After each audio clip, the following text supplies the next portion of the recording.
Bonjour à toutes et tous, bienvenue à cette session commune Quest et Métis. On va parler, comme vous l'avez vu dans l'invitation, hein, on va parler Nice 2 et des obligations, des contraintes que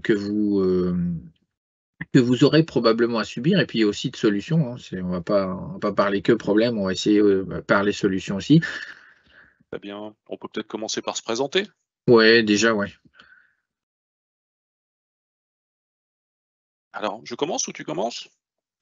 Oh, vas-y, je Allez, t'en prie. je commence. Je suis donc Régis Alix, je suis architecte solution avant-vente au sein de Quest. Quest, donc éditeur de solutions logicielles, dans la business unit Microsoft Platform Management, donc de Quest. Et j'ai le plaisir aujourd'hui d'être accompagné par Hervé, que beaucoup d'entre vous connaissent, et que je laisse se présenter.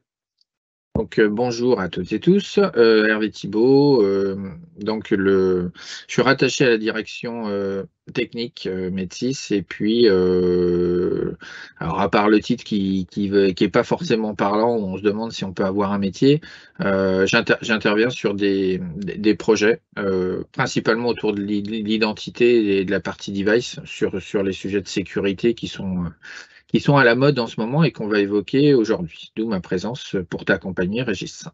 Parfait. Alors nous sommes donc aujourd'hui ici pour parler de Nice 2.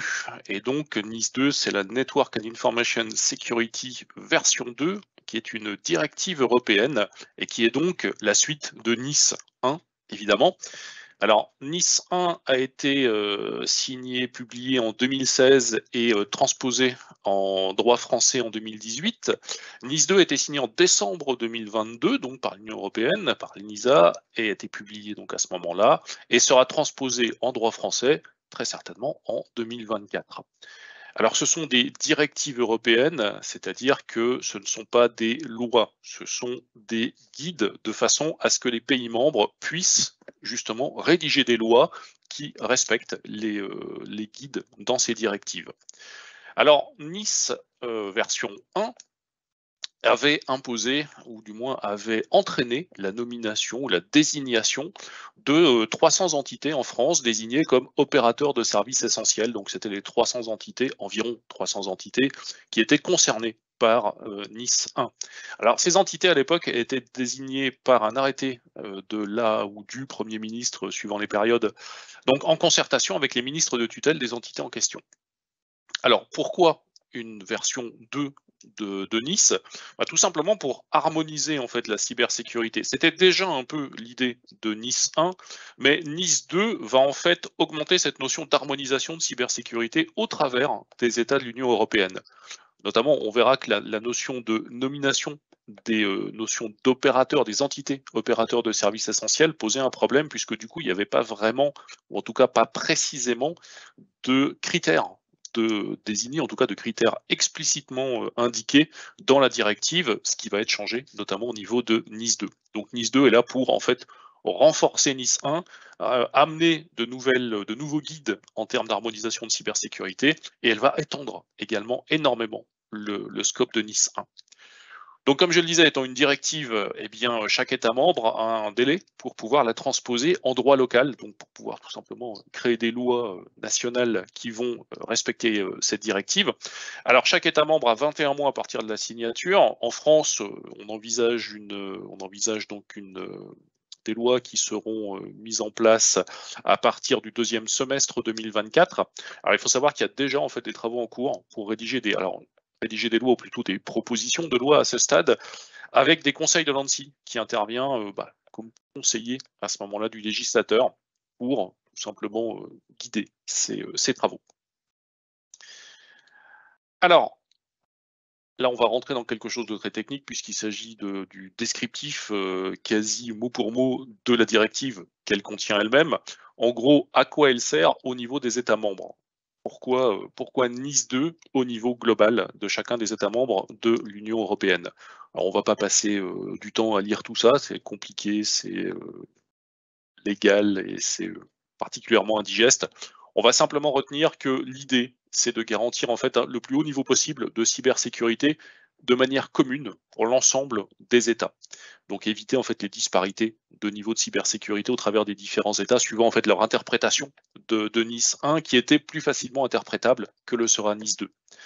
Le deuxième point, c'est tout simplement d'avoir les équipements appropriés et d'avoir les moyens humains et les moyens tout simplement en termes de mise en œuvre appropriés également, donc mettre en place des équipes de réponse à incidents de sécurité au niveau national et une autorité également compétente au niveau national par rapport à ces problématiques. Alors en France, on sait qu'on a déjà l'ANSSI, dans d'autres pays c'était un petit peu plus balbutiant ou en tout cas un peu moins clair sur le rôle d'une autorité nationale. Alors, la règle NIS 2, la directive NIS 2 indique également qu'il va falloir mettre en place un groupe en fait, de coopération stratégique en termes de sécurité au travers des États membres. Alors, il me semble qu'il est déjà plus ou moins créé. Je crois que son nom, c'est Cyclone ou quelque chose comme ça. Enfin, peu importe, hein, ça reste au niveau national. Et enfin, l'idée aussi, c'est de définir une culture de la cybersécurité dans les secteurs essentiels des différentes économies des pays membres, les secteurs qui dépendent énormément des nouvelles technologies et les secteurs, bien entendu, dont l'éventuelle défaillance pourrait provoquer des catastrophes au niveau national et évidemment au niveau européen. Alors, quels sont les secteurs d'activité qui sont concernés par NIS 2? Et il faut savoir que ces secteurs d'activité sont répartis en deux grands groupes. En fait, dans la directive, vous avez deux annexes. Une première annexe qui décrit les secteurs hautement critiques, que vous avez là sous les yeux. Alors, je ne vais pas tous les lister, évidemment, il y en a beaucoup. Et vous verrez qu'il y a une deuxième annexe, en fait, qui va déterminer des secteurs, on va dire un peu moins critiques, mais critiques quand même. Alors, il y a certains secteurs qui peuvent être quand même intéressants qui peut être intéressant de regarder. Alors, vous avez notamment toute la partie publique avec les administrations publiques centrales et régionales. Donc, elles seront soumises à NIS 2 à condition évidemment de ne pas être déjà soumises à des règles nationales plus strictes. Évidemment, toutes les entités qui sont déjà soumises à la loi de programmation militaire, par exemple, bien entendu, vont déjà beaucoup plus loin que ce que NIS 2 indique comme pratique de cybersécurité. C'est très certainement la même chose au niveau de tout ce qui concerne l'espace. Donc voilà. Évidemment, NIS 2 va concerner les entités qui ne sont pas déjà soumises à des règles plus strictes. Alors, voilà la deuxième liste, hein, les autres secteurs critiques. Alors, ces autres secteurs critiques sont en fait en supplément par rapport à ce que NIS 1 indiquait. Donc, NIS 1 avait déjà un certain nombre de secteurs qui étaient dans la précédente liste. NIS 2 rajoute ces secteurs supplémentaires. Alors, il y a notamment toute la chaîne d'approvisionnement alimentaire. Donc, ça, c'est nouveau. Donc, cette partie-là est forcément rajoutée. Et puis, vous avez une partie industrielle également, notamment fabrication d'équipements électriques, ça c'est assez vaste. Fabrication de machines et d'équipements, là on est également sur des notions relativement vastes. Et évidemment tout ce qui est transport, on a vu tout à l'heure qu'il y avait la notion d'opérateur de transport au sens large dans la précédente liste, là vous avez carrément les constructeurs de moyens de transport. Alors, le passage de NIS 1 à NIS 2 en France va faire que des milliers d'entités, par rapport aux environ 300 qui étaient concernés par NIS 1, maintenant des milliers d'entités vont être concernées par NIS 2. Alors, évidemment, comme ça va concerner des milliers d'entités, il va être nécessaire de préciser ce périmètre. Donc, quelles sont les entités? Est-ce que c'est toutes les entreprises qui travaillent dans les secteurs qu'on a vus? Est-ce qu'il y a d'autres critères? Il va également être nécessaire de préciser les exigences de sécurité. NIS 1 était peu directif. En gros, c'était il faut mettre en place des bonnes pratiques de sécurité globalement parlant. Évidemment, il va falloir être plus précis puisqu'on s'adresse à un public beaucoup plus large. Et c'est vrai également pour les mécanismes de régulation. Évidemment, les environ 300 entités opérateurs de services essentiels de NIS 1 étaient soumises à des contrôles de l'ANSSI. Bien entendu, l'ANSSI ne pourra jamais contrôler des milliers d'entités parce qu'ils n'en ont pas les moyens et pas les prérogatives. Enfin, c'est pas leur métier et ils n'ont pas le volume nécessaire pour faire ce genre de choses. Donc NIS 2 va être en fait beaucoup plus prescriptive que NIS 1. Et la transposition en loi nationale va évidemment correspondre à cette notion prescriptive beaucoup plus forte de NIS 2. Alors, tout à l'heure, j'ai parlé de l'administration et des administrations centrales et régionales. Il y a un cas particulier que sont les collectivités territoriales. NIS 2, en fait, offre la possibilité juridique de les inclure dans le périmètre. Par contre, il n'y a pas encore de certitude. Je parle bien en France, évidemment, pour les autres pays, chacun verra ça. Mais du coup, il n'y a pas encore de certitude sur le fait que les collectivités territoriales, et il me semble, pour avoir vu la liste des personnes inscrites, que certains d'entre vous qui nous écoutent font partie de ces collectivités. Donc à ce jour, il n'y a pas encore de certitude sur l'inclusion des collectivités territoriales dans le périmètre de NIS 2. Il y aura certainement des débats au Parlement pour le décider. Alors, il faut savoir que l'ANSSI ayant constaté le très haut niveau, et il n'y a pas que l'ANSSI d'ailleurs, hein, tout le monde peut le constater en regardant ce qui se passe dans les médias en termes de cyberattaques, hein, les collectivités territoriales sont extrêmement menacées en termes de cybersécurité. Donc en fait, l'ANSSI préconise fortement leur inclusion dans le périmètre de NIS 2. Alors ça a été annoncé lors du webinaire de l'ANSSI qui a eu lieu le 16 mai 2023. Cet avis en fait de l'ANSSI a été annoncé lors de ce webinaire sur NIS 2 et à suivre pour ces entités-là. Il y a de bonnes chances qu'elles soient incluses, mais ça reste encore à déterminer. Alors, le temps que je retrouve mon curseur, voilà. Alors maintenant, quels sont les critères d'inclusion en dehors des secteurs dont on a vu la liste tout à l'heure? Il y a des critères de taille. Donc comme on a dit avant NIS 2, c'était en fait une désignation sur arrêté ministériel des opérateurs de services essentiels, sans autre type de critères. Il fallait qu'ils soient dans les secteurs en question et c'était voilà, des entités qui étaient choisies et désignées comme ça. Maintenant, avec NIS 2, eh bien, en réalité, toutes les entités, je parle d'entités parce qu'évidemment, comme on peut avoir des entreprises, mais aussi des organisations publiques, hein, on parle donc d'entités au sens large, de taille moyenne et supérieure. Alors selon l'article 2, etc., vous voyez la définition juridique également, hein, donc en fait les tailles sont définies également par des directives européennes, eh bien seront concernées par NIS 2. Donc toutes les entités de taille moyenne et supérieure dont l'activité est dans les secteurs qui ont été listés tout à l'heure. Alors, il faut savoir que ces notions d'entité moyenne et supérieure, donc elles, c'est sûr, elles seront concernées. Les autres, c'est-à-dire les petites et les micro-entités, pourraient être concernées aussi. En réalité, c'est-à-dire que les États membres auront la possibilité de désigner en plus des entités qui respectent les critères et donc qui, elles, sont forcément incluses dans le périmètre de NIS 2. Les États membres pourront désigner, donc comme ils le faisaient pour les opérateurs de services essentiels, et pourront rajouter des entités supplémentaires. Alors ça peut être des entités qui auraient un rôle clé, dont la défaillance pourrait provoquer des catastrophes, même si leur taille est toute petite. Ça peut être aussi éventuellement des entités qui seraient uniques dans leur environnement. Et donc du coup, quelle que soit leur taille, eh bien, elles pourraient être concernées, elles pourraient être désignées comme étant dans le périmètre de NIS 2. Alors, c'est quoi une entité de taille moyenne et supérieure? Eh bien, alors, avant d'en arriver déjà à l'explication de qu'est-ce que c'est qu'une entité de taille moyenne et supérieure, il faut savoir qu'il y a certains secteurs d'activité pour lesquels il n'y a pas de limite de taille. Donc vous avez la liste ici, ce sont des secteurs assez spécifiques, mais si vous êtes dans un de ces secteurs, sachez qu'il n'y a pas de taille qui compte. Cette fois, vous êtes forcément dans le périmètre de NIS 2. Notamment fournisseurs de DNS, fournisseurs de noms de domaine de premier niveau, etc., fournisseurs de réseaux de communication. Donc évidemment, si vous travaillez pour n'importe lequel des fournisseurs des systèmes de télécommunication français, vous êtes forcément concerné par NIS 2. Vous êtes d'ailleurs même très certainement opérateur d'importance vitale dans la note de programmation militaire, donc vous êtes de toute manière très fortement impacté. Alors, on en arrive aux critères de taille. En fait, c'est quoi une entreprise de taille moyenne? Donc l'Europe le définit. Une entreprise de taille moyenne, c'est une entreprise qui emploie moins de 250 salariés, qui fait un chiffre d'affaires inférieur ou égal à 50 millions d'euros et un bénéfice ou un bilan annuel inférieur ou égal à 43 millions d'euros. Donc si on respecte tous ces critères, on est une entreprise de taille moyenne. Petite, c'est 50 salariés maximum, et enfin moins de 50 salariés, pardon, et c'est 10 millions de chiffre d'affaires ou de bilan annuel. Et enfin, les micro-organisations, c'est 10 salariés, 2 millions de chiffre d'affaires ou 2 millions de bénéfices de bilan annuel ou inférieur.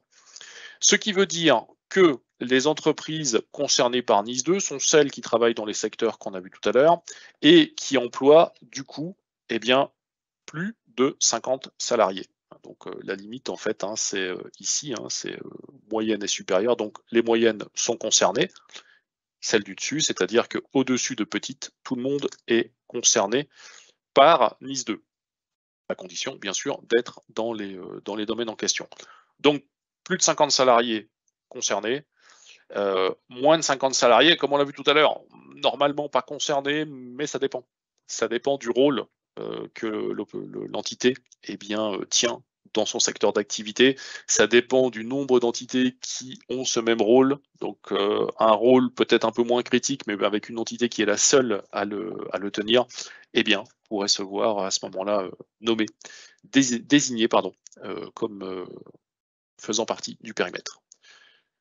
Donc, toute entreprise de plus de 50 salariés avec un chiffre d'affaires supérieur à 10 millions, un bilan supérieur à 10 millions, sera concernée par NIS 2 à condition de travailler dans les secteurs concernés. Alors, à condition de travailler dans les secteurs concernés, on verra que il y a d'autres entités qui risquent en fait d'être impactées indirectement par NIS 2. Alors, NIS 2 amène, en tout cas dans sa transposition nationale, va amener également deux notions supplémentaires qui n'existaient pas dans NIS 1. Donc, on arrête la notion de opérateur de services essentiels qui était utilisée avec NIS 1, ça c'est fini. Maintenant, on va parler d'entités essentielles et d'entités importantes.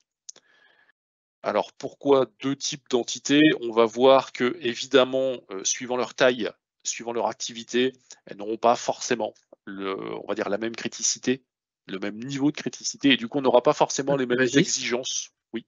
Je suis désolé de te couper, Oui. c'est parce que j'ai une question. Donc en dehors de la règle que tu viens d'établir, alors attention parce que quand je parle et que j'ai règle qui vient d'établir, il faut savoir qu'il y a un léger décalage temporel avec nous ce qu'on voit apparaître comme question et ce qui s'affiche au niveau des slides. Voilà, donc vous étonnez pas si il y a ce petit delta de temps. Donc, tu nous as présenté effectivement des critères très factuels Oui. pas de la Commission européenne, enfin de l'Europe globalement, mais qui décide en fait au-delà de ces critères et puis des choses que tu as évoquées, si on intervient avec qui décide si une industrie doit respecter le NIS 2 et comment est-elle informée? Donc on peut supposer c'est que le nul n'est censé ignorer la loi Alors, et elle te sera rappelée? on va y venir à cette partie-là. Ça va dépendre justement si elle est essentielle ou importante. Donc, je poursuis sur mon explication d'essentielle et importante, et effectivement, on va venir ensuite à comment on va gérer le fait qu'on soit importante, soit essentielle, et comment ce sera pris en compte et comment on devra le prendre en considération. Donc, une entité essentielle, ça va être celle en fait pour laquelle on aura le plus haut niveau d'exigence en termes de cybersécurité. Ça inclura évidemment, on le verra, les anciens opérateurs de services essentiels, et ça va inclure, en fait, les entreprises qui sont dans le secteur d'activité de l'annexe 1. Alors que j'ai rappelé dans le petit tableau que j'ai d'ailleurs emprunté à l'ANSSI qui nous l'a généreusement prêté. Toutes celles qui sont dans ces secteurs d'activité-là, et toutes celles qui sont de taille intermédiaire et grande. C'est-à-dire que cette fois, on oublie les moyennes. C'est-à-dire qu'on n'est plus à 50 salariés et plus, on est à 250 salariés et plus. Donc toutes celles du secteur d'activité de la liste 1, que vous voyez sur la droite du slide, qui ont plus de 250 salariés avec les chiffres d'affaires de 50 millions d'euros ou plus, bilan annuel de 43 millions ou plus, si vous êtes concerné par ça, si vous êtes dans une entreprise, une entité qui a plus de 250 salariés, qui fait plus de 50 millions de chiffre d'affaires ou un bilan de plus de 43 millions, alors c'est et ou évidemment, c'est-à-dire que si vous êtes une organisation publique, vous n'avez évidemment pas forcément de chiffre d'affaires. Du coup, si vous êtes 250 salariés, vous êtes concerné par cette problématique et vous êtes entité essentielle. Maintenant, le temps à nouveau que je retrouve le curseur. Certaines entités sont essentielles quoi qu'il arrive. Donc on retrouve en fait celle de tout à l'heure. On retrouve celle qui était listée comme étant de toute façon concernées par NIS 2, quelle que soit leur taille. Et donc celles-là, de toute manière, elles sont essentielles à nouveau, quelle que soit leur taille. Donc toutes celles-ci, si vous travaillez dans ces domaines-là, vous êtes entité essentielle au sein du périmètre de NIS 2. Alors ensuite, vous avez toutes les entreprises qui sont soumises à une règle particulière, hein, la REC, la résilience des entités critiques. Et enfin, vous avez, comme on le disait juste avant, hein, tous les anciens OSE, les opérateurs de services essentiels, qui étaient désignés dans le cadre de NIS 1. Toutes celles-ci sont entités essentielles. Enfin, la France peut décider de désigner unitairement des entités essentielles parmi les entités qui sont concernées par NIS 2 ou même parmi des entités qui ne respecteraient pas les critères d'appartenance ou les critères du périmètre de NIS 2, mais qui du coup seraient désignées directement entités essentielles. Alors maintenant, on peut se poser la question de, ok, et les importantes, du coup, qu'est-ce que c'est? En fait, c'est toutes les autres. Toutes les autres, en fait, toute entité qui n'est pas essentielle, donc qui ne respecte pas ces critères-là, sera considérée comme importante. C'est-à-dire toutes celles qui sont dans le secteur de l'annexe 1, dont on a vu le tableau tout à l'heure, mais qui sont de taille moyenne, ou éventuellement inférieure si elles ont été désignées et pas désignées comme essentielles. Donc toute entité de taille moyenne dans le secteur d'activité de l'annexe 1.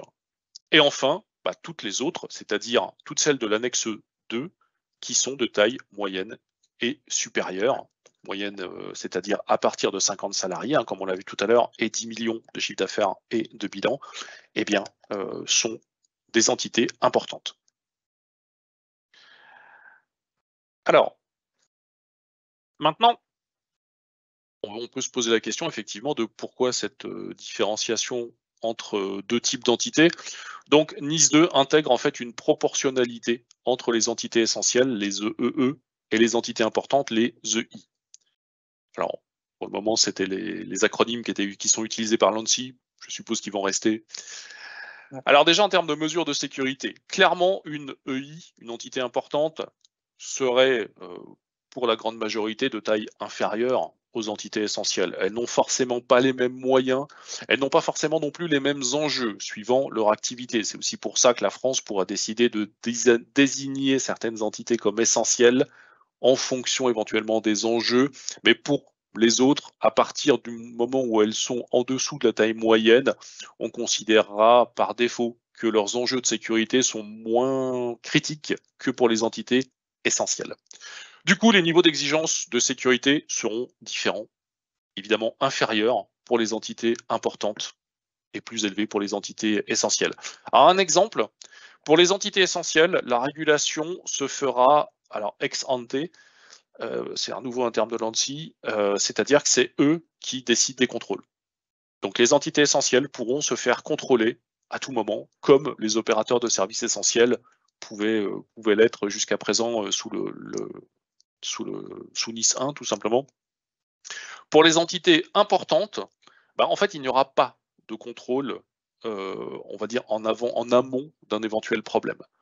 En clair, les contrôles seront réalisés si une non-conformité est identifiée. Plusieurs moyens, une constatation évidente, une cyberattaque éventuellement qui aboutit, dénonciation, tous les moyens possibles. À ce moment-là, si une non-conformité est identifiée, là, il y aura des contrôles de l'ANSSI qui vérifiera si la non-conformité est accidentelle ou si la non-conformité est volontaire. Et en arrivent les sanctions, puisque à l'heure actuelle, les sanctions ne sont pas encore. Alors, les sanctions sont, on va dire, dans la transposition nationale, mais il y a certains guides qui sont indiqués. Elles pourraient très certainement, elles seront très certainement, d'ampleur comparable à celle du RGPD. Clairement, les amendes en cas de non-respect volontaire, de non-conformité volontaire, elles pourraient aller jusqu'à 2% du chiffre d'affaires mondial pour les entités essentielles. Il y a déjà une première proportionnalité, mais enfin bon, c'est assez léger, mais jusqu'à 1,4% du chiffre d'affaires mondial pour les entités importantes. Donc clairement, on parle d'ici d'amendes très importantes. Alors, on m'en parlait assez récemment en me disant, mais est-ce que pour le RGPD, il y a vraiment des amendes qui sont finalement qui sont données? Alors oui, oui, il y a des amendes qui sont données. On entend beaucoup parler dans les médias d'amendes qui sont données au niveau international, pour laquelle éventuellement certaines entités non européennes renâclent à payer. Par contre, il y a bien sûr des amendes qui sont données au niveau européen, au niveau national en France. Je ne crois pas en avoir entendu qui allait jusqu'à 2% du chiffre d'affaires mondial, mais il y a des montants qui peuvent être très élevés. Et bien sûr, oui, il y a des amendes qui sont données. Donc il y aura des sanctions, il y aura des amendes pour non-respect de Nice 2. Ça, c'est une certitude. Alors, j'ai à nouveau perdu mon curseur. Le revoilà. Qu'est-ce que dit Nice 2 en termes d'obligations pour les entités qui sont régulées? Et je n'oublie pas la question de savoir mais comment on sait qu'on est concerné et comment on l'apprendra, ne vous inquiétez pas, on va y venir. Donc, quelles sont les obligations pour les entités qui sont soumises à Nice 2? Alors là, vous avez une liste qui, comme le logo au-dessus l'indique, vient également de l'ANSSI. Alors la liste est assez indigeste. À nouveau, on va faire une petite synthèse sur ce qui concerne ces entités. Tout simplement, elles devront avoir une politique d'analyse de risque et une politique proactive de cybersécurité. Elles devront évidemment être capables de gérer des incidents, de gérer la continuité des activités, d'avoir un plan de reprise d'activité et des équipes de gestion de crise. Elles devront être capables également d'assurer la sécurité de la chaîne d'approvisionnement. Ça, c'est important. On y reviendra, mais c'est extrêmement important. C'est-à-dire qu'elles devront sécuriser la chaîne d'approvisionnement en tant que fournisseur, évidemment, mais aussi en tant que client de fournisseur. Elles devront également tout simplement mettre en place les bonnes pratiques de cybersécurité. C'est une évidence absolue. D'ailleurs, il est clair que les bonnes pratiques de cybersécurité, les pratiques de base, il ne faut pas attendre Nice 2 pour les mettre en place. Si on ne les met pas en place dès maintenant, c'est même d'ailleurs un petit peu tard, on risque d'avoir d'autres soucis qu'une éventuelle amende pour non-conformité. Donc clairement, on risque de se retrouver avec des problèmes de cyberattaque assez rapidement. Et enfin, elles devront également mettre en place des politiques de contrôle des accès et de gestion tout simplement de leurs environnements la plus sécurisée possible. Alors, concrètement, qu'est-ce que ça veut dire? Alors, il faut savoir que le fait d'être entité essentielle ou d'être entité importante, on va arriver à la réponse à la question de tout à l'heure, ne sera pas pris en compte de la même manière. Clairement, les entités essentielles seront informées, et d'ailleurs elles le savent en général déjà, qu'elles sont entités essentielles, et donc elles seront informées par l'ANSSI, par l'État en général. Elles seront informées et elles devront tout simplement déclarer un certain nombre d'informations. Elles devront notamment déclarer les parties de leur système d'information considérées comme essentielles. Elles devront déclarer leurs pratiques de sécurisation de ces environnements. Donc il y aura beaucoup plus d'informations à donner pour les entités essentielles. Alors elles devront également bien entendu déclarer un point de contact unique, ça c'était une évidence, mais les entités importantes devront le faire aussi. Pour les entités importantes, elles ne seront pas notifiées. C'est-à-dire que ce qu'on voit ici, la partie notification, en fait, ce n'est pas l'ANSSI ni l'État qui va notifier les entités, c'est l'inverse. Les entités devront se déclarer auprès de l'ANSSI. Alors, il y a eu beaucoup d'inquiétudes sur ces notions-là. Il y en aura très certainement encore beaucoup de oui, mais si jamais je suis concerné et que je ne m'en rends pas compte, qu'est-ce qui se passe?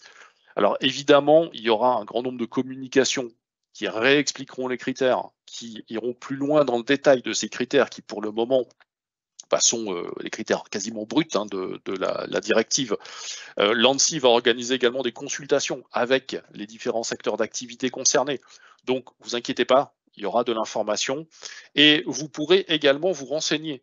C'est-à-dire que vous pourrez consulter. Alors, pour le moment, ça reste en construction, mais l'ANSSI va certainement pas travailler seul. Ils vont très certainement créer un certain nombre s'appuyer en tout cas sur un certain nombre de certes régionaux auprès desquels vous pourrez vous renseigner en expliquant votre situation pour vérifier si vous êtes une entité importante.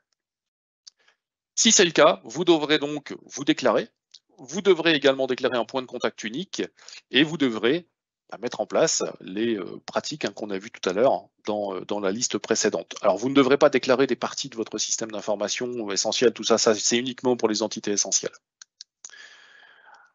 Vous devrez par contre... Oui, pardon. Non, vas-y, continue, je te poserai la question, hein. Ouais. Je ne veux pas t'interrompre dans la réflexion. Pas de souci. Alors, vous devrez également, et on en a parlé très rapidement tout à l'heure, assurer et garantir la sécurité de votre chaîne d'approvisionnement. Et donc, vous allez devoir, en tant qu'entité importante ou essentielle, eh bien, vous assurer des bonnes pratiques de cybersécurité. Alors, évidemment, vos bonnes pratiques à vous, mais également celles de vos fournisseurs. Donc, vous devrez assurer la sécurité de votre chaîne d'approvisionnement et vous devrez vérifier que vos fournisseurs, eh bien, eux aussi, ont mis en place les pratiques de base de la cybersécurité. C'est aussi pour ça, tout à l'heure, que je vous disais que des entités vont être indirectement touchées et concernées par NIS2, parce qu'en fait, bien, quand on regarde bien, une énorme quantité d'organisations sont fournisseurs des entités qui seront importantes et essentielles. Du coup, ces fournisseurs vont devoir éventuellement, eux aussi, augmenter leur pratique de sécurité, leur gouvernance de sécurité. Ça ne sera pas simplement les entités importantes et essentielles qui vont, enfin surtout importantes, qui vont devoir augmenter leur niveau de sécurité, mais leurs fournisseurs également. Et là, du coup, le périmètre de NIS2 indirect risque d'être extrêmement large. Enfin, vous devrez évidemment appliquer les bonnes pratiques. Alors, c'est quoi les bonnes pratiques? Bien sûr, il n'y a pas de règles strictes. NIS2 ne vous dit pas très précisément dans le détail ce que vous devez faire, techniquement parlant. Ils ne vous disent pas qu'il faut mettre un EDR, ils ne vous disent pas qu'il faut aller monitorer. Enfin, non, bien entendu. Ils vous disent simplement que il va falloir mettre en place des bonnes pratiques de gouvernance de sécurité. Il va falloir mettre en place des systèmes de protection contre les cyberattaques. Il va falloir avoir des bonnes pratiques de défense, donc détection, réponse, etc. Et il va falloir avoir des bonnes pratiques de résilience. On parlait tout à l'heure de PRA. Voilà, il faut être capable de garantir sa continuité d'activité. Donc, en clair, mettre en place les bonnes pratiques administratives globalement parlant, donc de gouvernance, afin de garantir déjà d'éviter un maximum de failles dues à une mauvaise gouvernance, mettre en place toutes les protections possibles contre, en tout cas au niveau de chacune des entités, en fonction de ses moyens évidemment, contre d'éventuelles attaques diverses, se défendre en surveillant si jamais ces moyens de protection sont efficaces ou pas, et donc en tentant de détecter si jamais du coup quelqu'un tente une exploitation de l'environnement malgré les moyens de protection mis en œuvre, et enfin avoir prévu que en cas où une attaque ou une défaillance globale du système intervienne, on parle d'attaque, mais ça peut être aussi une défaillance globale qui n'a rien à voir avec une cyberattaque, c'est plus rare, mais on ne sait jamais. Eh bien, il faut avoir les moyens de résilience qui vont bien pour pouvoir remonter évidemment l'activité métier la plus rapidement possible, dans de bonnes conditions évidemment. Il ne s'agit pas de transformer tout ce qui était IT en papier, comme on peut le voir dans certaines situations, mais d'être capable de remonter l'IT métier le plus rapidement possible. Alors, comme on en a bientôt fini avec la partie, je vais en profiter pour te poser 2 questions. Donc une première question, alors je te la pose telle qu'elle est. Quelles sanctions pour les administrations publiques? Donc je suppose c'est, est-ce que, il y aurait une différenciation en plus dur ou en moins dur, hein, si on peut dire ça comme ça, pour les administrations? Ou est-ce qu'en tout cas, il y aurait des échelles dans les sanctions en fonction de, si on étend un peu le sujet, hein, en fonction de ton secteur d'activité? Alors, si on est dans le domaine public, ça va être très certainement comme pour le RGPD. Évidemment, il n'y a pas de chiffre d'affaires, donc il n'y a pas de pourcentage du chiffre d'affaires. Ça va être des amendes forfaitaires, entre guillemets. Et bien entendu, tout comme pour le RGPD, quel que soit d'ailleurs le secteur, public ou privé, les amendes sont bien entendu proportionnelles à l'infraction. Une infraction totalement accidentelle, ça peut arriver, peut éventuellement ne pas être sanctionné parce qu'en fait, personne n'a fait de faute. Et voilà, on se retrouve face à une non-conformité exceptionnelle qui n'est pas due à un non-respect volontaire ou un non-respect, on va dire, par négligence de la directive. Après, dès l'instant où il y a éventuellement négligence, donc ne pas respecter les délais, ne pas considérer les directives comme suffisamment sérieusement. Donc, se dire bon, je vais mettre je vais mettre un antivirus, c'est bon, je suis protégé. Ah non, évidemment, ça suffit pas. S'il y a également carrément des non-respects volontaires de ça m'intéresse pas, je vais pas le faire parce que ça nous coûte de l'argent et ça nous prend des moyens, de toute façon, pas vu, pas pris. Si, vu, pris. Et là, évidemment, il y a une gradation, tout comme pour le RGPD, il y a une gradation des amendes. Ça peut être des amendes quasi symboliques, comme ça peut être des amendes qui montent à plusieurs centaines de milliers d'euros. Alors, pour le public et le RGPD, j'ai pas d'exemple qui me viennent en tête. Je sais que le RGPD prévoit des amendes donc indépendantes d'une notion de chiffre d'affaires pour les organisations qui n'en ont pas. J'ai pas d'exemple comme ça en tête d'amende dans le domaine public, mais bon, je suppose que ça peut être une ponction budgétaire, que ça peut être aussi évidemment des sanctions qui peuvent être individuelles, tout comme le RGPD. Le RGPD peut donner suite peut donner lieu à des poursuites individuelles en cas de négligence ou carrément de volonté de ne pas respecter la directive. Donc c'est pas uniquement au sein de l'organisation. Et on peut supposer aussi que raisonnablement, la sanction n'arrivera pas avant un certain nombre d'avertissements. Je pense que ça va dépendre également, c'est toujours une gradation.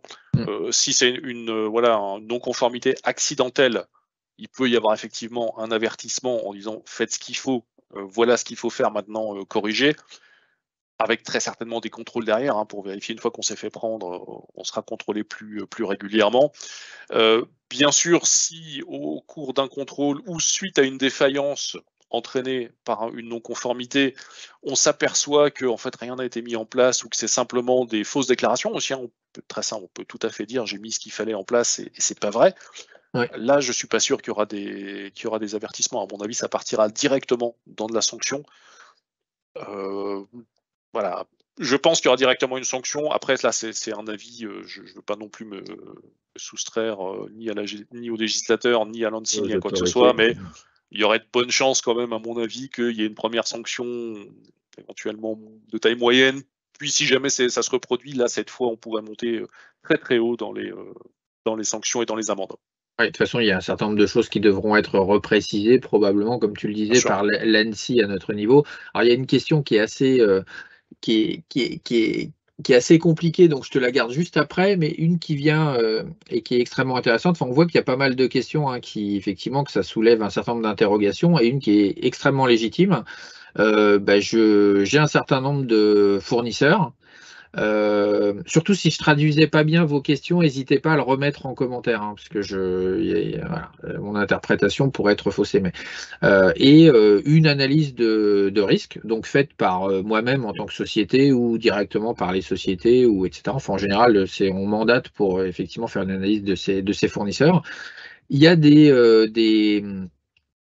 points qui devraient être, qui relèvent de NIS 2 qui ne sont pas adressés, donc possiblement soumis à sanctions. Quelle est la responsabilité? Déjà, les sanctions s'appliquent. Tu me confirmes que les sanctions de toute façon s'appliqueraient aux fournisseurs et pas à l'entreprise, une entreprise essentielle. Là, le cas est particulier dans la question de prendre, c'est pour une entreprise essentielle. Ensuite, quelle serait la responsabilité sur l'entreprise essentielle, donc potentiellement peut-être, dans le sens de la question, est-ce que tu es toi en charge de reporter à le législateur, enfin en tout cas le CSIRT, dans le cas qui nous concerne, le fait que tu as identifié des risques NIS 2, si je peux appeler ça comme ça, chez ton fournisseur? Alors, si le fournisseur n'est lui-même pas dans le périmètre, pas forcément, non. C'est-à-dire que lui n'est pas dans le périmètre de NIS 2, donc on ne va pas le déclarer comme étant non conforme ou le dénoncer comme étant non conforme. Par contre, soi-même, on a une chaîne d'approvisionnement qui n'est pas correctement sécurisée. Dans une compréhension, on va dire, de premier niveau de NIS 2, ça voudrait dire qu'on pourrait mettre en demeure son fournisseur de se mettre en conformité, ou le menacer de cesser de travailler avec lui parce que il n'est pas conforme, du coup il met en péril notre chaîne d'approvisionnement et on risque, nous, d'être sanctionnés. Le fournisseur ne risquera pas de sanction NIS 2.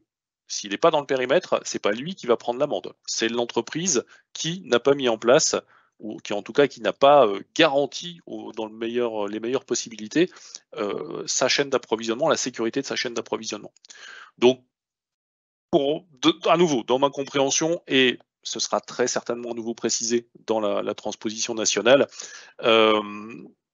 le seul point d'impact qu'on peut avoir, le levier qu'on peut avoir sur les fournisseurs qui n'appliquent pas de bonnes pratiques de cybersécurité, c'est de menacer de ne plus les avoir comme fournisseurs, tout simplement, de changer de fournisseur pour en choisir un qui, lui, respecte la chaîne. Alors attention, on parle de la chaîne d'approvisionnement IT, enfin évidemment, hein, c'est pas si vous fournissez des rames de papier, bon, un petit peu moins embêtant. Ouais. Deux questions rapides avant toujours d'avoir, parce que ça continue d'arriver.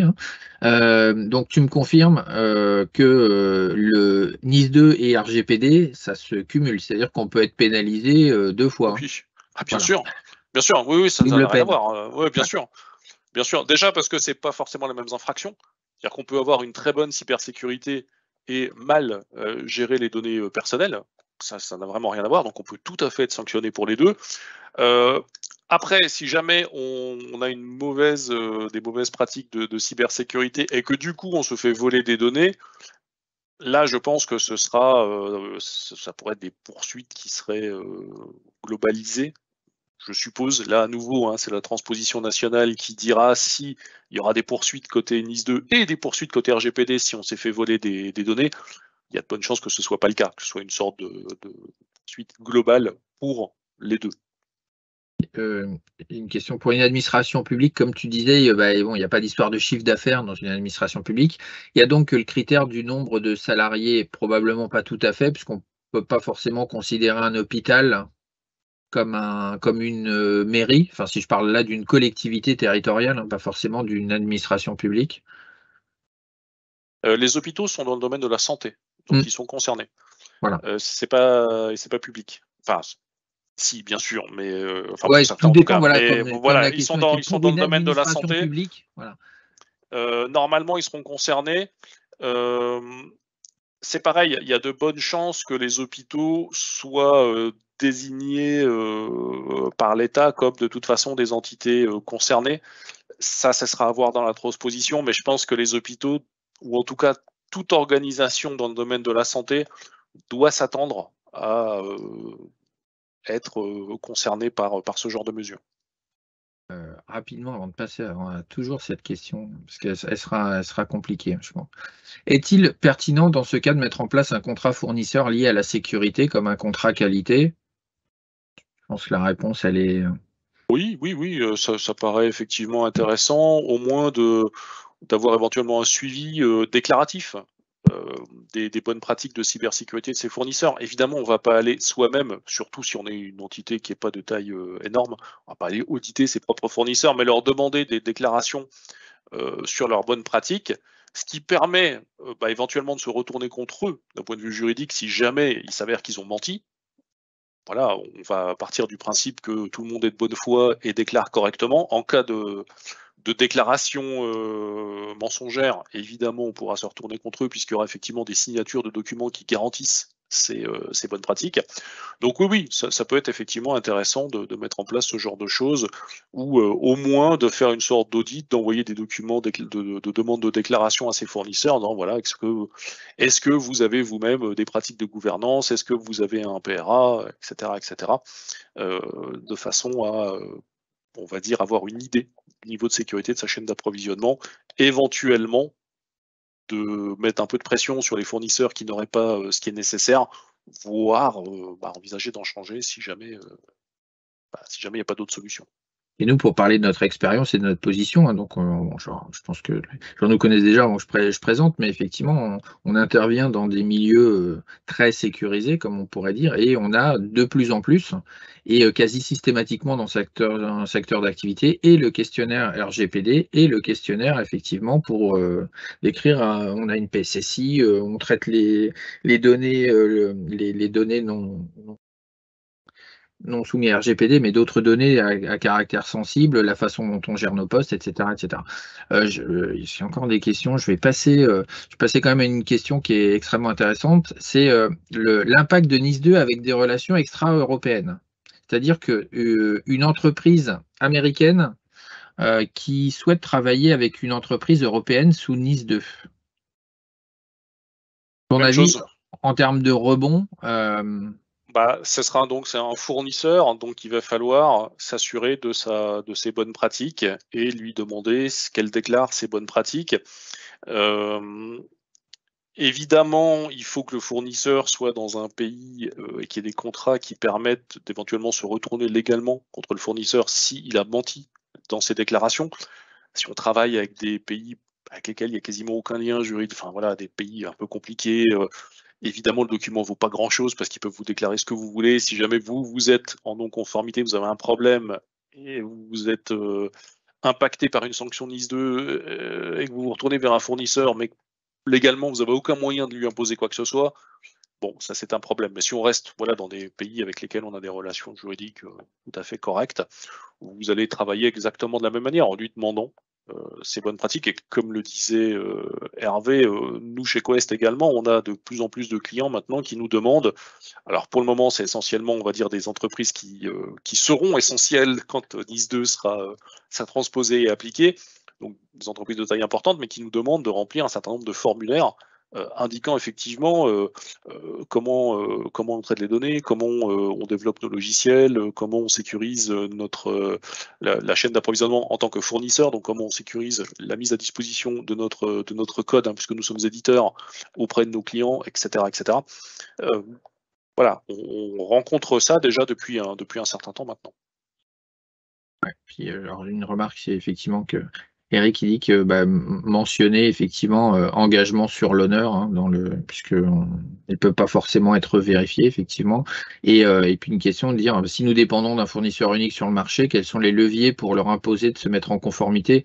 Puisque nous ne pouvons pas nous séparer de ce fournisseur», ça effectivement si Là, c'est un cas très particulier. Je pense que si ce fournisseur est unique et qu'il est sur un marché qui n'est pas un marché d'extrême niche, de toute façon, il doit lui aussi, il est peut-être déjà soumis à NIS 2 parce peut-être qu'il fait partie hein, des secteurs d'activité concernés. Donc là, je n'ai pas l'information directe, donc je ne peux pas vous répondre très précisément, mais clairement, le fournisseur potentiellement est déjà impacté par NIS 2, donc lui-même devra se mettre en conformité pour ne pas être sanctionné.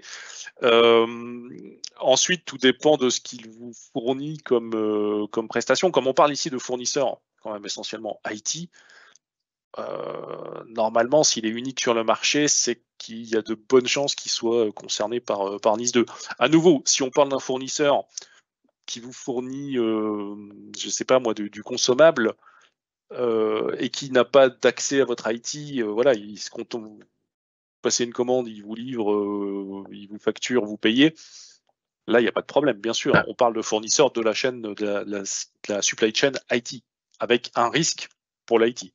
ce qui est clair, c'est que c'est effectivement, parce qu'on va peut-être s'arrêter là et puis, poursuivre, mais ce qui est clair, c'est que ça introduit une nouvelle, pas une nouvelle dimension, une nouvelle ère, mais quelque chose qui va être très fort dans la contractualisation avec ces fournisseurs IT et probablement aussi plus fort que ce qu'on pouvait avoir, plus impactant que ce qu'on pouvait avoir même sur RGPD. Alors, si on poursuit pour essayer de ne pas trop dépasser le temps qui nous était Yes. imparti, les principales mesures qui sont envisageables, donc je dis envisageables hein, évidemment parce que ça dépendra bien sûr de la transposition, mais il y a de très bonnes chances qu'elle soit implémentée dans la transposition nationale sous cette forme-là. Donc il va falloir déclarer des incidents donc à l'ANSSI. Alors l'ANSSI ou les CERT régionaux, ça reste à définir. Pour les entités essentielles, ce sera de toute façon l'ANSSI. Et il y a de très bonnes chances que la déclaration initiale doive être faite sous 24 heures. Donc, puisque ce délai est fixé par NIS 2. Et ça se fera sous forme d'une déclaration initiale, puis d'un rapport d'avancement sur l'incident, puis d'un rapport final. Ça pourrait éventuellement concerner aussi les entreprises importantes. Il y a certains délais qui ne sont pas encore fixés parce que la transposition nationale n'est pas encore faite et NIS 2 ne le définit pas précisément.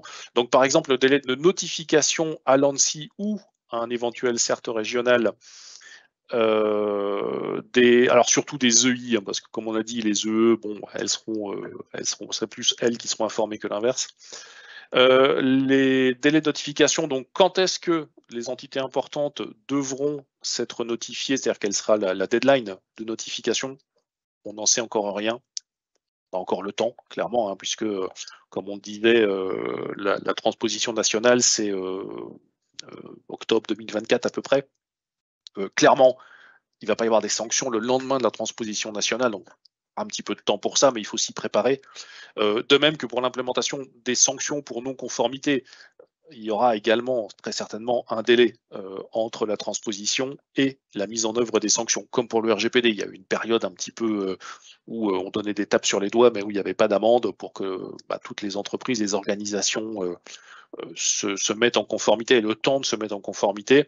Mais une chose est claire, c'est que voilà, la mise en œuvre de bonnes pratiques de cybersécurité, ça ne doit pas être quelque chose, on ne doit pas attendre que NIS 2 fixe les délais et vous dise, voilà, si vous n'êtes pas conforme à telle date, vous aurez des sanctions. Parce que, comme on le disait auparavant, si vous n'êtes pas conforme aux bonnes pratiques de cybersécurité, vous allez avoir bien d'autres problèmes, beaucoup plus, peut-être plus graves, bien avant que NIS 2 vous risquiez des sanctions de la part de NIS 2. Problème plus grave dans le cas de cyberattaque, évidemment. Alors, maintenant, à moins qu'il y ait d'autres questions encore sur NIS 2. Oui, non, mais tu avais raison, hein, c'était quand même bien de rappeler que de toute façon, le principal impact financier, hein, ça sera jamais probablement Nice, ce sera plutôt les conséquences de la cyberattaque qu'on aura à subir. Donc l'intérêt de se prémunir et de dépenser de l'argent pour la sécurité, il est avant tout d'éviter de le donner à des hackers. Voilà, absolument. Alors maintenant, si on parle des solutions pour se préparer à tout ça, donc comment est-ce que Quest et Med6 peuvent vous aider par rapport à ces problématiques-là? Bien, clairement, Quest propose un certain nombre de solutions, donc veillant à vous aider à mettre en place les bonnes pratiques de cybersécurité. Alors, on organise nos solutions autour d'un framework NIST, NIST étant l'organisme américain qui détermine les normes et les standards. Et donc cet organisme a publié un framework de cybersécurité. Alors évidemment, l'ANSSI a publié aussi un framework de sécurité. Chaque organisation dans ce domaine publie des frameworks de sécurité. Ils sont tous plus ou moins basés sur les mêmes grands principes. Et donc l'idée ici, ça va être de tout simplement identifier les surfaces d'attaque, identifier les risques, et ça correspond bien à ce qu'on a vu tout à l'heure hein, dans les obligations qui seront imposées par NIS 2, cette fois pas NIST, hein, mais NIS 2. Eh bien, clairement, ça va être la surveillance, enfin pas la surveillance, mais la détermination des risques qu'on va avoir et la gestion de ces risques. Ça va être également la mise en place de protection, donc de façon à tenter de protéger au maximum son environnement, la mise en place de systèmes de détection donc, qui vont permettre de surveiller si des chemins d'attaque sont en cours d'exploitation dans l'environnement, d'avoir tous les moyens nécessaires pour investiguer, donc pour répondre à une éventuelle exploitation aboutie ou pas. Et enfin, suite à ces investigations, prendre une éventuelle décision, si décision il reste à prendre, de restauration, donc de services ou de fonctionnalités qui auraient été impactées. Alors restaurer, ça peut être dans le cas d'une compromission. Quest travaille énormément sur les notions de protection de l'Active Directory et de l'Azure Active Directory. Clairement, l'AD peut être compromis par une attaque sans pour autant être détruit. Il peut encore fonctionner très bien, mais il peut y avoir eu des modifications réalisées dans le cas de malveillance suffisamment importantes pour qu'on préfère à un moment donné le restaurer intégralement sur une version antérieure que de tenter de réparer les modifications qui ont été réalisées au risque évidemment d'en laisser et de se retrouver avec des restes entre guillemets d'une cyberattaque qui permettrait un deuxième passage. Clairement, on peut aussi être amené à restaurer tout simplement si l'environnement a été détruit. On imagine un crypto-malware qui est chiffré les serveurs dans leur intégralité, incluant les contrôleurs de domaine. Et évidemment, là, on va se retrouver avec une obligation de devoir restaurer l'environnement. Donc, Quest propose des solutions sur ces différentes fonctionnalités autour des AD hybrides, c'est-à-dire AD et Azure Active Directory.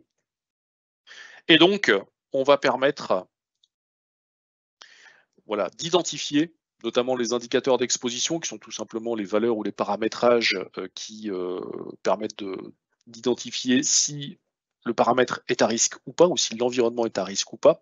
On va également être capable de cartographier et de prioriser les chemins d'attaque potentiels sur un AD ou un Azure Active Directory ou un AD hybride, donc savoir en fait par où un éventuel attaquant est capable de passer.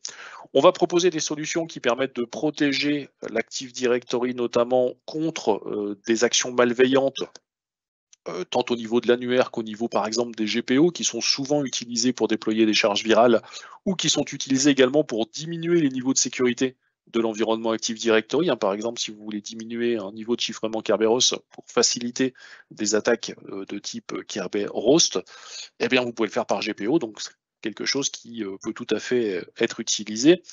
Quest va également proposer des solutions de surveillance, de détection. Donc en fait, on va surveiller les indicateurs de compromission, c'est-à-dire les valeurs, les éléments, les événements qui font que si on les détecte, on a de bonnes chances d'être face à une cyberattaque. Alors on va essayer de les détecter à tout moment, y compris dans les phases de reconnaissance d'une cyberattaque. Phases de reconnaissance qui sont tout simplement les premières phases. L'attaquant est rentré sur l'environnement en ayant capturé une machine au travers d'une attaque de phishing, par exemple. Et une fois sur l'environnement, il va l'explorer pour voir ce qu'il peut en faire. Et du coup, ces phases de reconnaissance peuvent parfois être détectées. Et évidemment, plus on détecte tôt, et plus on va pouvoir répondre, investiguer et bloquer l'attaque avant qu'elle soit destructive. Alors, évidemment, si jamais l'attaque a été destructive ou en tout cas suffisamment violente pour nécessiter une restauration, bien Quest vous propose également des solutions de restauration de l'AD et des AD et de l'Azure AD, pardon. Et donc, on propose des solutions qui permettent une restauration qui va être jusqu'à 90% plus rapide que la procédure Microsoft. Microsoft, évidemment, vous explique comment restaurer un Active Directory. Il y a une procédure qui est publiée, qui est disponible publiquement sur le site de Microsoft. Cette procédure est par contre très longue, très compliquée et peut prendre jusqu'à plusieurs jours pour certaines entités pour restaurer l'Active Directory. Active Directory qui est évidemment indispensable pour le fonctionnement de l'environnement on-premise, voire même pour une partie du fonctionnement de l'environnement Azure, avec la synchronisation qui peut exister donc entre l'on-prem et le cloud. Et du coup, le fait de pouvoir restaurer beaucoup plus rapidement, jusqu'à 90% plus rapidement, va vous faire économiser du temps et donc évidemment de l'argent, de la perte d'exploitation et énormément de stress. Alors, les principales solutions que Quest propose, je vais les citer rapidement, on n'a pas beaucoup de temps parce qu'on a pas mal dépassé sur la partie juridique. Donc, on va proposer une solution de cartographie des chemins d'attaque avec la version entreprise de Bloodhound. Certains d'entre vous peuvent connaître la version open source de Bloodhound. L'open source est tout simplement un outil de test de pénétration ou de hacking, suivant que vous êtes du bon côté de la loi ou pas. Et la version entreprise est une version défensive. En fait, la version open source va chercher un chemin d'attaque exploitable. Vous êtes attaquant, vous avez besoin d'un chemin, vous n'avez pas besoin de pléthore de chemins. Vous êtes défenseur, vous ne voulez pas trouver un chemin, ça vous intéresse, si c'est intéressant d'en avoir un, mais vous voulez surtout les avoir tous. Et donc la version défensive, elle, est designée pour trouver tous les chemins d'attaque. Et le but est de vous expliquer comment les gérer et surtout comment les fermer avec un minimum d'action, donc le plus vite possible. Quest propose également donc des solutions de protection et de détection. Donc vous avez notamment Change Editor pour l'on-prem et son homologue on-demand Audit pour le cloud, qui vont tout simplement détecter les changements réalisés dans l'AD, l'Azure AD, Office 365, avec un objectif de surveillance des indicateurs de compromission et de détection des principaux types d'attaques ou des principales activations de vulnérabilité dans l'environnement AD, Azure AD. Activation de vulnérabilité, c'est tout simplement une modification qui est faite sur un compte, une machine, un objet de ces annuaires et qui du coup diminue votre niveau de sécurité. Donc ça peut être des indicateurs de compromission qui indiquent qu'une attaque est en cours, ça peut être des indicateurs de compromission qui indiquent que vous êtes en train, soit vous par erreur, soit quelqu'un de malveillant, vous êtes en train de créer une vulnérabilité qui pourra du coup donner lieu à une attaque par la suite. Et on va également, avec ces solutions-là, permettre d'empêcher certaines actions d'avoir lieu, justement pour essayer de bloquer une attaque avant même qu'elle ait lieu, et donc de protéger les objets des annuaires pour éviter qu'à un moment donné, on se retrouve avec une attaque en cours et qu'on détecte une attaque qui est en train potentiellement d'aboutir. On va proposer également alors une solution qui est spécifique, qui s'appelle GPO Admin et qui va permettre de, on va dire tout simplement sécuriser les GPO au sens large, sécuriser leur administration, mais les sécuriser elles-mêmes, avec le fait de pouvoir empêcher tout simplement un malware d'utiliser les GPO, un malware ou n'importe quel attaquant d'utiliser les GPO pour des choses qui ne sont pas prévues. Et évidemment, qui va permettre également de sécuriser l'administration des GPO pour éviter qu'une erreur humaine, finalement, diminue le niveau de sécurité. C'est assez facile, hein. Une erreur sur une GPO peut avoir des conséquences extrêmement importantes sans qu'on s'en aperçoive vraiment.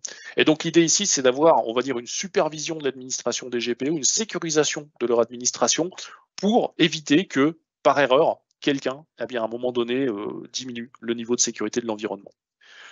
Et enfin, si tout ceci n'a pas suffi et qu'on se retrouve dans une situation où on doit restaurer, eh bien, on va proposer les solutions Recovery Manager pour l'AD on-premise et son homologue on-demand recovery pour l'Azure Active Directory, qui vont permettre tous les deux d'automatiser la restauration. Alors, d'automatiser la restauration de l'AD on-prem, de l'automatiser, l'orchestrer, la paralléliser de façon, comme on le disait tout à l'heure, à restaurer jusqu'à 90% plus vite que si on le faisait à la main, quelle que soit la complexité de l'Active Directory qu'on doit gérer, quelle que soit sa taille.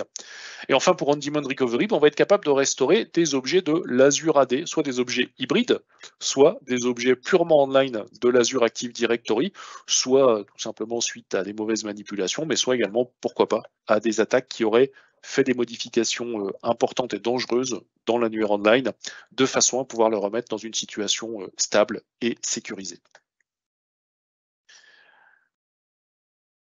Alors, très rapidement, vous avez des suites de solutions logicielles qui existent, qui permettent de regrouper ces différentes solutions. Vous avez la Quest AD Risk Assessment Suite, qui donc intègre la cartographie des chemins d'attaque, la protection de l'AD, la détection de l'AD, enfin de la détection sur l'AD et l'Azure AD des principales cyberattaques. Vous avez la Quest AD Risk Protection Suite qui inclut GPO Admin en plus de ses fonctionnalités, donc la protection et la sécurisation des GPO. Et enfin, la Cyber Resiliency Suite, qui intègre tout ceci et qui vous permet également de bénéficier d'un moteur de recherche permettant d'interroger facilement les différents outils Quest, donc en termes d'événementiel, pour pouvoir faire de l'investigation, donc l'IT Security Search, et également des solutions de restauration, donc Recovery Manager dont on a parlé, et On-Demand Recovery qui automatise tous les deux la restauration de l'AD et de l'Azure AD. Quest peut aussi aller plus loin. Si vous souhaitez un fournisseur qui soit capable de vous proposer des solutions protégeant l'AD et l'Azure AD, mais également permettant éventuellement de gérer la gouvernance de cet environnement, pourquoi pas carrément la gouvernance des identités, qui permettent également de gérer le Privilege Account Management, qui permettent de gérer la restauration, alors on l'a dit, de l'AD, l'Azure AD, mais aussi pourquoi pas de vos données on-prem ou Office 365, eh bien Quest, au travers de nos différentes business units, propose toutes ces solutions. Donc nous ne sommes pas simplement travaillant sur des solutions logicielles autour d'AD et d'Azure AD, on peut aller plus loin que ça. Voilà, donc si vous souhaitez un fournisseur qui puisse vous proposer des solutions complètes de protection de l'ensemble de votre environnement, eh bien on a tout à fait ces capacités. Et je passe avec beaucoup de retard la parole à Hervé. Non, mais il n'y a pas de problème, Régis. Et quand il y a plein de questions, c'est toujours intéressant. C'est mieux d'avoir des questions plein de questions que pas du tout. Alors attends, je partage. Partager. Vérifier que c'est.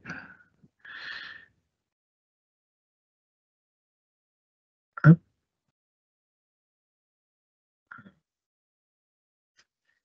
Et allez, on va vérifier que c'est bon. Tac. Normalement, ça doit être bon pour tout le monde. C'est pas toujours évident hein, de passer d'un partage à l'autre.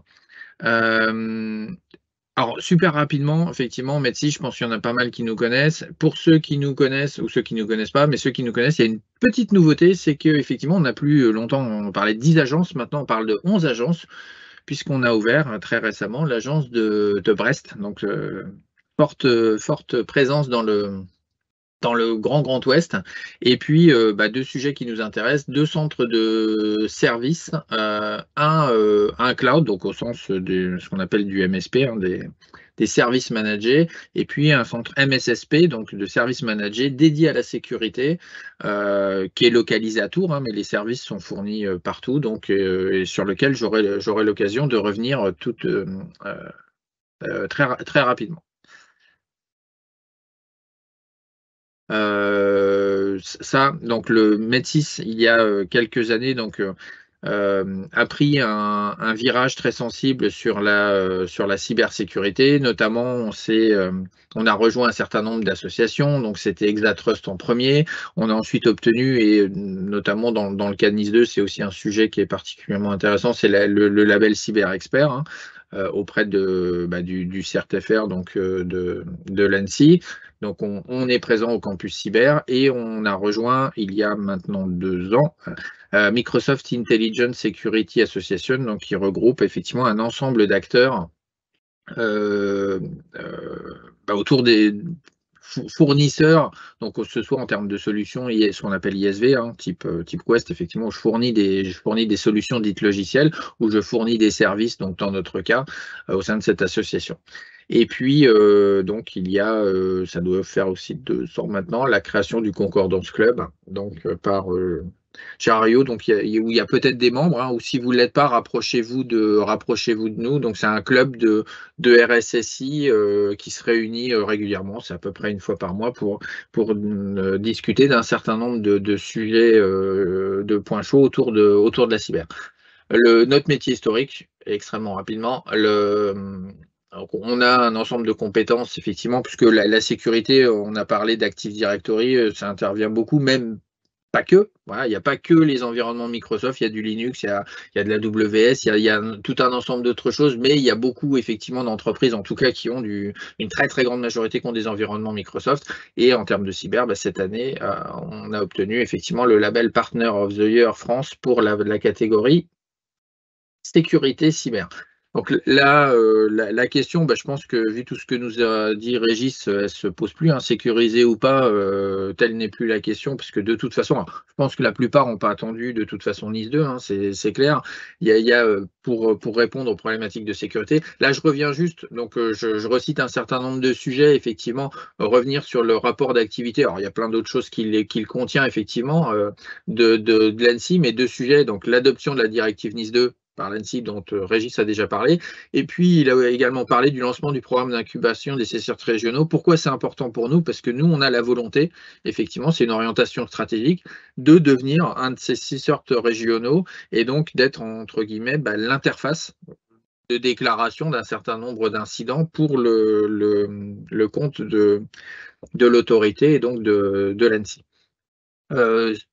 Extrêmement rapidement aussi, en fonction, donc Régis a parlé en fonction des tailles de société, à partir au-dessus de 250, en dessous de 250, etc.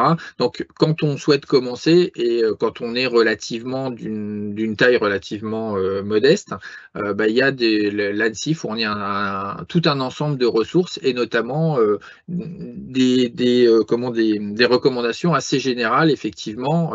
Là, c'est vraiment quand on veut démarrer sur ce sujet-là, le guide de cybersécurité pour les TPE-PME qui permet vraiment d'orienter, de définir en tout cas une stratégie sur la cyber pour les sociétés qui seraient de cette taille-là. Et puis une ressource qui peut être aussi intéressante en attendant d'en savoir plus, hein, sur vraiment tout ce que ça peut concerner. Donc dans le cadre de Nice 1, l'ANSSI pour les systèmes d'information essentiels, donc avait proposé, propose toujours, hein, vous avez là le lien de téléchargement en bas. Donc il y a 2 parties, il y a le guide, donc le guide qui apparaît, vous avez le titre, effectivement, il y a un PDF avec un certain nombre de pages, c'est très fourni dedans. Et puis un autre sujet intéressant, c'est parce que ça vous permet de faire une sorte sorte d'évaluation. C'est un fichier Excel, donc vous pouvez télécharger. Donc là, j'y ai répondu de manière un petit peu aléatoire, mais il y a un certain nombre de sujets. C'est voilà, est-ce que j'utilise des comptes individuels plutôt que des comptes génériques? Est-ce que j'ai défini un mot de passe pour chaque compte privilégié? Ça peut paraître, mais c'est pas forcément toujours le cas. Vous pouvez exclure certaines règles. Ici, par exemple, l'impossibilité de modifier un secret d'authentification, je considère que ça ne me concerne pas. Alors, il y a exclu ou non applicable, etc. Donc, vous choisissez. Et puis, il y a voilà, une veille de sécurité. Donc, ça peut être, il y a tout un ensemble de questions. Je ne me rappelle plus exactement. J'ai en mémoire 180, je peux me tromper, mais voilà. Et tout ça, ça vous permet, non, moins que ça, puisque effectivement, non, c'est pas ça, c'est 75, c'est 80. Voilà, c'est une histoire. Donc, et ensuite, vous avez un résumé pour vous dire par rapport à ce que j'ai exclu, etc., où est-ce que j'en suis, qu'est-ce que j'ai prévu de faire, etc. Donc, ça peut être un bon guide pour commencer avant de savoir, avant que l'ANSSI nous donne un peu plus d'éléments. Surtout, ce qu'il faut retenir, c'est que quand on y va, bon, ça, je pars enfoncer des portes ouvertes, mais c'est toujours extrêmement important, hein, c'est mettre en place globalement une politique cyber. C'est une démarche structurée et l'espoir n'est pas une stratégie, c'est-à-dire qu'il va falloir effectivement mettre en place un certain nombre de choses pour savoir où on va et être capable de mesurer au fur et à mesure de notre avancement les travaux réalisés et ce qu'on appelle le RAF, le reste à faire. Donc savoir d'où on part, c'est faire les assessments, les évaluations de maturité, c'est cartographier. Et cartographier, c'est un énorme travail parce que plus la taille d'entreprise, et encore, hein, c'est pas toujours dépendant de la taille non plus, là, mais effectivement, identifier un certain nombre de choses, les accès, globalement, les accès, qu'ils soient internes ou externes. Déjà, internes, c'est pas forcément facile, mais alors quand on prend les accès externes, les données, comment on les expose, et puis le dernier sujet, les applications en général. Voilà, maîtriser ces applications, c'est quelque chose de compliqué. Et puis la notion de cartographie aussi, on a parlé de ressources IT, c'est cartographier les vulnérabilités. Donc avec Bloodhound Enterprise notamment, et puis avec un ensemble d'autres outils qu'on peut avoir, des tests de pénétration, etc., etc. Ensuite, une fois que vraiment on sait où on en est, c'est où on veut aller. Donc on se donne des scénarios cibles, avec dans ces scénarios cibles un certain nombre d'éléments structurants qui vont faire des prérequis. On commence effectivement à définir des architectures de solutions, et puis ces différents scénarios, parce qu'il peut y avoir des arbitrages qui sont nécessaires, on les évalue. Des matrices de choix avec des critères, on pondère des critères, on identifie des risques avec des matrices d'impact technique, matrices d'impact organisationnel, matrices d'impact financier aussi. Et puis on identifie des axes de remédiation, d'atténuation, remédiation en fonction des risques ou des impacts qu'on a évalués. Puis le dernier sujet, c'est que maintenant qu'on sait où on va, c'est effectivement de définir comment on y va, comment on va y aller. Donc c'est une stratégie de mise en œuvre, comment je vais déployer ma stratégie de sécurité sur l'identité, donc Active Directory et Azure AD, si on parle d'environnement Microsoft. On décompose les travaux parce que ça permet de les positionner après dans un plan projet. Ça permet d'identifier qui aura à travailler sur les travaux, ce qu'on aura à faire, quels seront les livrables attendus, quels seront de combien de temps on devra mobiliser les gens, etc., etc. Et puis ensuite d'établir un plan projet où j'aurai ce chemin critique des différents travaux, puis d'avoir toute une gouvernance, parce qu'effectivement, je peux avoir le gros risque, c'est de dire j'ai un chantier ou j'ai une stream ou un work package, comme on veut l'appeler, j'ai une identité, on reviendra rapidement sur le découpage, je pense que derrière la notion un peu de zéro trust pour tout le monde est assez claire. Donc l'identité, le device, les infras ou les applications, tout ça, effectivement, ça ne peut pas avancer de manière silotée, c'est-à-dire disjointe. Il y a forcément effectivement un chemin critique qui coupe ces différents, qui désilote ces différents streams. Voilà.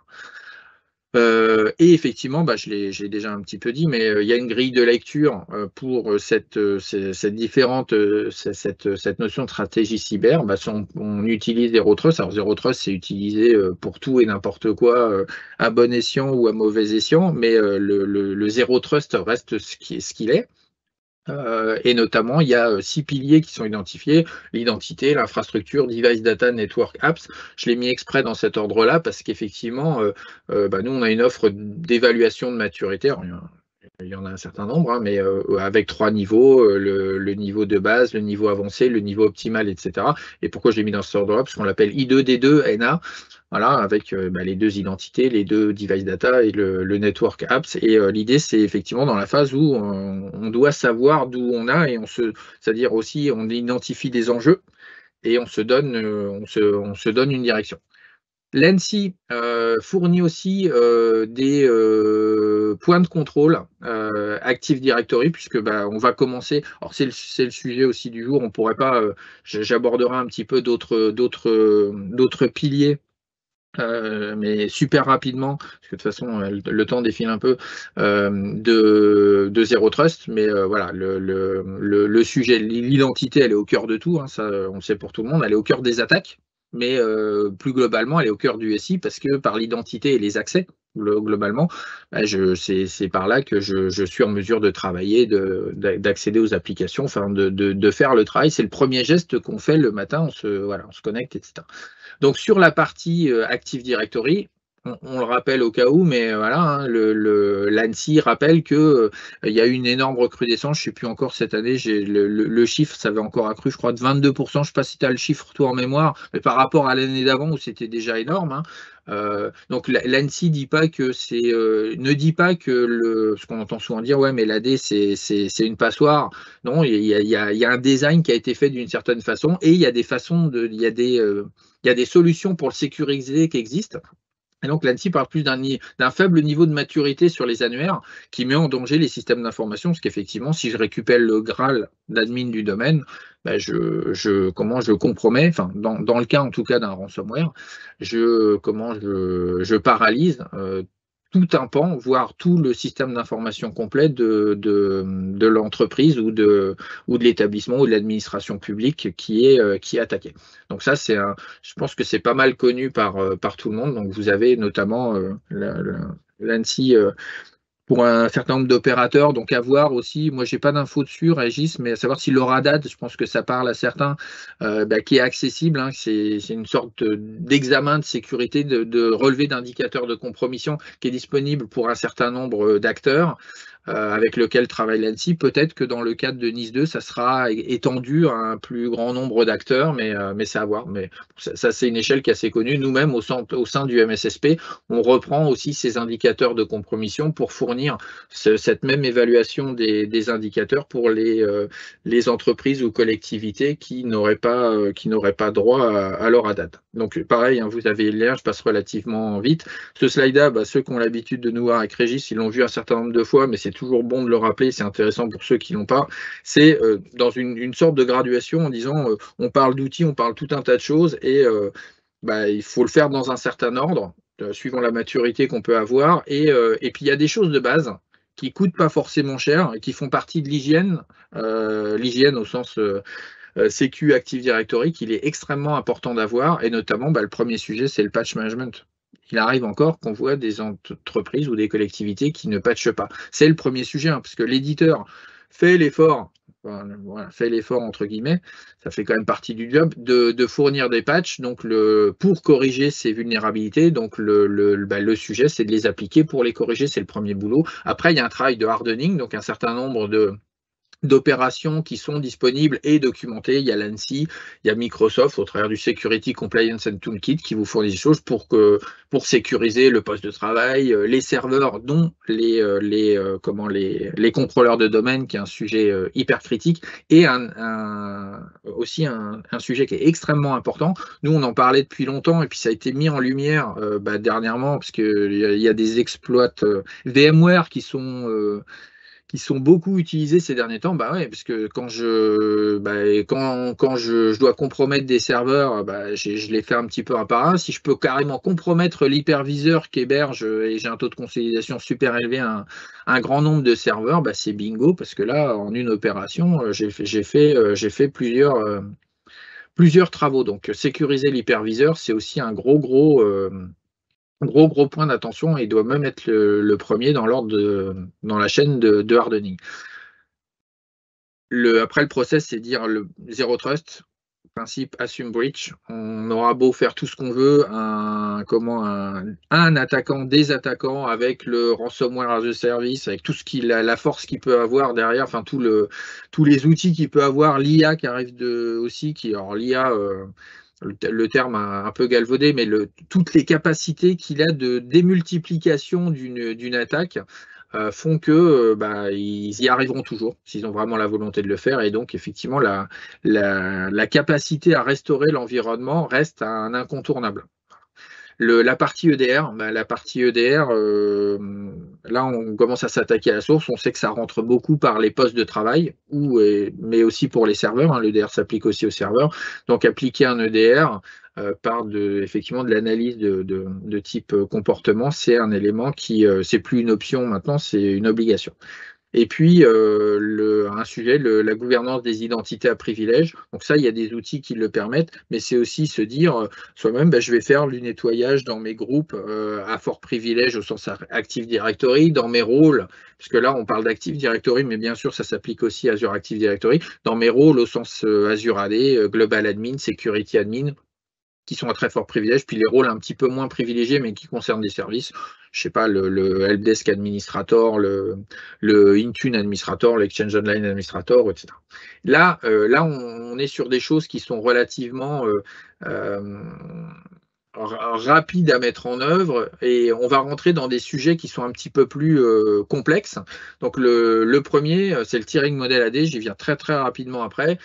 C'est effectivement un modèle qui existe depuis des années, que Microsoft a documenté, que l'ANSSI recommande, que maintenant beaucoup de cyberassurance réclament, parce que comme l'ANSSI en parle, la cyberassurance le réclame à l'assuré en disant tu dois, pour que nous on t'assure en termes cyber, tu dois cocher la case Tiering Model. Donc on a un nombre de demandes qui est assez faramineux depuis ces derniers temps. Donc j'y viens très très rapidement après. C'est un incontournable effectivement, et c'est un modèle qui existe qui va permettre de limiter grandement le risque de contagion, de propagation d'un malware sur un environnement Active Directory. Donc c'est un peu l'idée de combler de bloquer des portes dans les chemins de compromission dont a parlé Régis juste avant.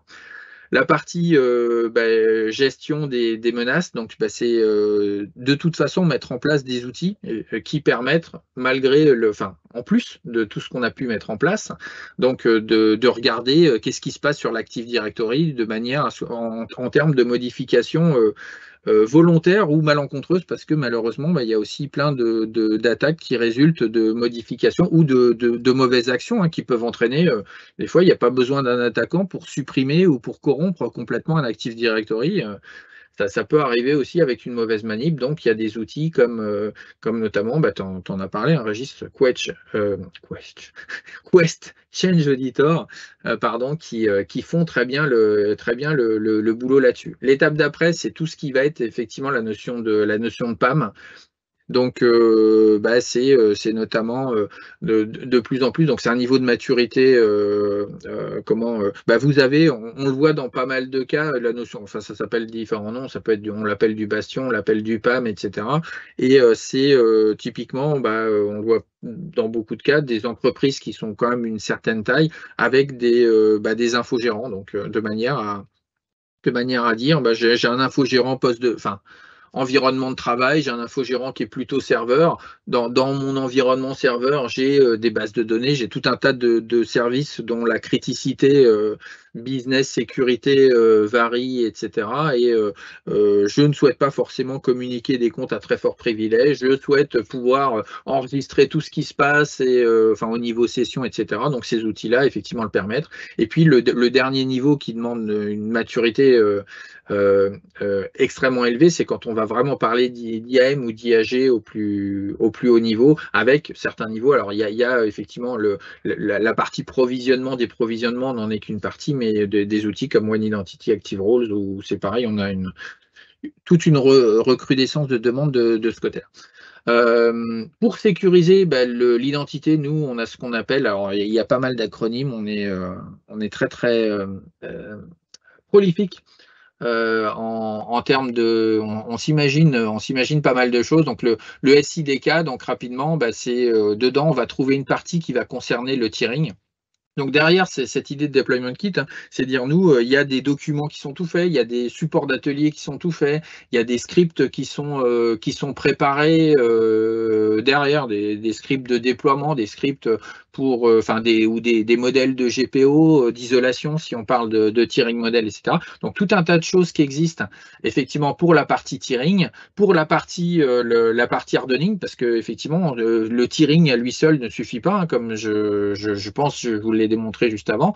Donc il y a dans la partie hardening effectivement des GPO, mais on peut aussi parler de mise à jour, enfin des OS obsolètes. C'est une vulnérabilité puisque une version suivante corrige aussi des vulnérabilités, enfin en plus des correctifs de sécurité. On parle même pas de ceux qui ne seraient pas supportés. Voilà, la notion de patch management, la notion d'EDR dont on a appelé, puis le LAPS, je pense que vous connaissez, qui doit se mettre en place. La notion de gouvernance, qui est aussi de dire, j'ai des bonnes pratiques, j'ai des comptes brise-glace, je réduis mes comptes dans les groupes comment AD ou dans les rôles Azure AD qui sont à très fort privilège, j'évite ou je sécurise les comptes génériques, je traite mes indicateurs de compromission, donc là il y en a pas mal, il y a l'ORADAT dont je parlais tout à l'heure, vous avez d'autres outils qui les remontrent, et il y a du KR, enfin le changement de mot de passe du KRBTGT, enfin la complexité de mot de passe, etc. Donc c'est suivant ces 5 niveaux, hein, du rouge au vert. Vous avez une partie réseau. Alors une partie réseau, nous, vraiment sur la partie qui nous concerne, qui est autour de l'identité, souvent DNS, DHCP, c'est lié à Active Directory. Donc c'est un sujet qui doit être pris en compte. Pareil, quand on parle de tiering model, on fait une isolation au sens des silos d'administration. Ça doit impérativement, enfin en fonction de la taille toujours de l'entreprise concernée, hein, mais ça devrait toujours s'accompagner d'une segmentation réseau, donc déjà entre les tiers, et si possible même dans un tiers pour isoler, je sais pas, la partie DC, la partie supervision des DC, la partie Azure AD Connect, la partie ADCS, etc., etc. Et puis vous avez les règles de firewall. Puis un dernier sujet, alors là, on n'a pas forcément le temps d'en parler là, mais la partie quand on nous demande de traiter les cas génériques, les comptes génériques répondent souvent à des usages. Parce que il y a un gros turnover. Il y a plein de secteurs où il y a un gros turnover. L'hôtesse ou l'hôte de caisse, l'infirmière ou l'infirmier dans un établissement de santé, etc. Et donc ça répond à un usage, on utilise un compte générique parce qu'on ne peut pas générer autant d'entrées et sorties qu'on voudrait. Et une bonne réponse, ça peut être le passwordless. Une bonne réponse à la mise en œuvre du passwordless, ça peut être une clé FIDO qui est associée à un compte générique qui permet d'embarquer plusieurs identitaires. Oui, bien sûr, il y a une gestion de la logistique, etc. Mais on a des propositions autour de ça. Donc le tiering model, j'en ai parlé, donc le Tiering Integration Kit, voilà ce qu'on va retrouver dedans. Donc effectivement de l'outillage pour la cartographie, pour l'analyse de vulnérabilité, pour le hardening, comment on positionne les ressources dans les tiers, parce que c'est un petit peu plus sioux que dire j'ai juste les DC, j'ai juste les serveurs et j'ai juste les postes de travail, les différents modèles d'administration qui permettent de faire l'isolation, la notion de station d'administration ou de PAM qui viendront se greffer sur les différents tiers, puis un aspect projet qui est extrêmement important, parce que c'est pas qu'un sujet technique, c'est un sujet extrêmement impactant, surtout quand on va parler de tiers 1 où là, des serveurs, donc potentiellement, on va leur appliquer certaines règles de sécurité ou de restriction d'administration qui feraient que potentiellement les applications soit elles seraient plus accessibles par les utilisateurs, soit elles ne seraient plus accessibles non plus par les administrateurs parce qu'on a interdit du SMB, parce on a limité effectivement, on a interdit de l'administration RDP à distance, ce qui paraît assez évident. On a des extensions sur la partie, il existe un modèle EM, alors là, j'ai pas le temps de rentrer dans les détails, mais effectivement, le pendant du tiers modèle côté cloud, s'appelle Azure, hein, s'appelle EAM. Il y a aussi des notions via du PIM, via la gouvernance des rôles dont on a parlé, qui permettent effectivement via la gestion des identités internes-externes, c'est ce qu'on va retrouver donc le B2B ou le B2C, ce qu'on va retrouver dans le tiers 2, via la notion d'enterprise application, en ajoutant des applications, on pense à celle Microsoft, mais avec du SAML, avec d'autres authentifications modernes, effectivement. Comment on va se servir de sécuriser l'Azure AD qui devient effectivement un annuaire central qui propose du SSO pour quasiment, qui est en capacité en tout cas de le faire pour quasiment toutes les applications SaaS après que vous pouvez avoir. Là, on a beaucoup parlé de la partie identité. Il y a aussi la partie, donc on a une partie qui est assez facile à regarder, qui est la partie device. Donc le hardening sur la partie Windows Server, donc du Labs, on en a parlé, les protocoles, je viens d'en parler, la gestion de l'obsolescence OS, l'utilisation de l'outil SCT qui vous fournit des paramètres de GPO, c'est des DC, c'est des serveurs, etc. Les recommandations ANSI, l'application du tiers modèle avec le T0, T1 en ce qui concerne les serveurs, etc. Sur Windows 11, c'est pareil, donc, ou 10, hein, ça revient au même.